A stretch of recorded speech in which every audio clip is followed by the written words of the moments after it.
কার্তিকের কৃষ্ণা ত্রয়োদশী, আলোর বাহারে দীপাবলি। বাজি পটকা, আকাশে হয়েছে এক অপরূপ বর্ণালী। আধার আলো করে এলো মা শ্যামা, ঘুচিয়ে দিতে দুঃখ কষ্ট ও সকল কালিমা।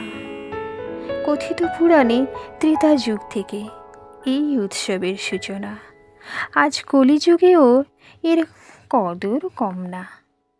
5 দিন ব্যাপী চলমান এই দীপান্বিতা শুধু হিন্দু নয়, শিখ বৌদ্ধ জৈন সবার কাছে অপরিসীম এর জনপ্রিয়তা। আরম্ভে ধনত্রয়োদশী যেমন অদ্বিতীয়া, অন্তিমে ঠিক তেমন কার্তিকের শুক্ল দ্বিতীয়ার ভাতৃদ্বিতীয়া। শরতের পর হেমন্তের হালকা শীতের আগমন, তাই পিঠে পুলি খাওয়ার আনন্দে মনটাও হয়েছে আনমন।